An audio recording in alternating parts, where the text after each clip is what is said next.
अगर आप एक रूम जो है, एक बॉल है, बॉल के अंदर से आप हवा निकाल रहे हो, इसके अंदर की हवा ना जहरीली हो गई है, तो भैया आप हवा खींच के निकाल दो।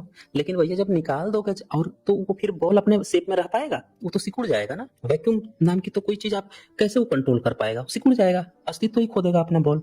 अगर उस बॉल का आप चाहते हो अस्तित्व बना रहे, तो जो जहरीली गैस निकाल रहे हैं ना, तो उसकी जगह पर फ्रेश एयर भी भरना पड़ेगा, जो एक्चुअल में उसका स्थान है। मेरी बात आप समझ रहे हैं? कहने का मतलब ये है कि हम जितनी भी ये चर्चाएं करते हैं, तो इस जगह पर एक्चुअल क्या चीज है उसकी भी चर्चा होनी चाहिए। नहीं होगी तो हम अपने ऐतिहासिक, अपनी सांस्कृतिक विरासत को खो देंगे। और जो कौम अपनी सांस्कृतिक विरासत खो देती है, वो शासक तो कभी नहीं बन सकती है। जिन भी शासक का अपना कोई भी सांस्कृतिक विरासत नहीं होती, वो शासक को कोई याद नहीं रखता। आज सम्राट अशोक, जिनको खो दिया गया था, भुला दिया गया था, लेकिन उनकी सांस्कृतिक विरासत बची रही, तो आज हम लोग फिर से उनको रिस्टोर्ड कर पा रहे हैं। इसका सबसे मुख्य कारण है उनकी सांस्कृतिक विरासत बची रही। अगर आपके पास सांस्कृतिक विरासत नहीं है, तो आप नहीं अपनी कोई चीज खड़ा कर पाएंगे।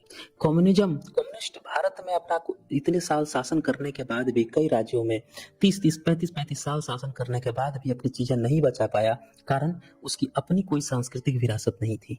उधार का जर्मनी के एक व्यक्ति की फिलॉसफी रसिया ने इम्प्लीमेंट किया, वहां से कुछ उठाया, फिलॉसफी कहीं और की किसी और देश में इम्प्लीमेंट हुआ, वहां की विदेशी संस्कृति को उठाया और यहाँ पे इम्प्लीमेंट करने की कोशिश की, नहीं सक्सेसफुल हो पाए।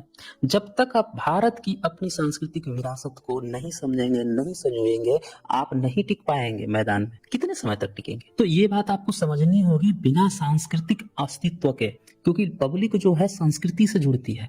हमारी संस्कृति है, जमीन खोदने पर निकल रहे हैं लाइन से हमारी संस्कृति के। जिनकी काल्पनिक है उनके कभी नहीं मिलेंगे, उनके सिर्फ कागज पर गपोड़े जाएंगे।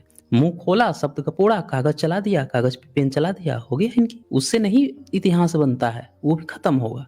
मुगल आए, मुस्लिम आए, उन्होंने हमारी संस्कृति का बहिष्कार किया, उन्होंने अपनी संस्कृति लादी थोपी, दोनों ने अपना तो संस्कृति अपनाया। ब्राह्मण आया, इसने क्या किया? सबका बाबूजी निकला। इसने हमारी ही संस्कृति को पकड़ के उसी का ब्राह्मणीकरण करके ओरिजिनल कहानी हटा के अपना फेब्रिकेटेड कहानी थोप दिया। हम तो इसी में फंस गए ना। 1000 साल से अशिक्षा थी, तो हम जान ही नहीं पाए अपना ओरिजिनल इतिहास, हमारा क्या इतिहास था। तो इसीलिए दोस्तों, इस पॉइंट को ध्यान रखना है, इसी चीज को समझना है कि आप दीपदान महोत्सव तो मनाएं, लेकिन अपने उस कल्चर के लिए जो आपका असली इतिहास है। इसलिए नहीं कि इसने हमें पकड़ा दिया है कि इसके पीछे कोई कौन सा नरकासुर था, तो कौन सा क्या था, तो कौन सी फर्जी कहानी थी, तो कौन सी लक्ष्मी आ गई थी, तो पता नहीं कौन सा सांप पकड़ के, वासुकी नाग पकड़ के समुद्र मंथन करने से क्या क्या निकल आए थे। ऐसा होता है क्या? है समुद्र मंथन किया जाता है? बताएं जरा हमें। तो जब इस तरह की काल्पनिक कहानियां जो हो ही नहीं सकती, तो पढ़े लिखे लोग ऐसी कहानियों में क्यों उलझे हैं?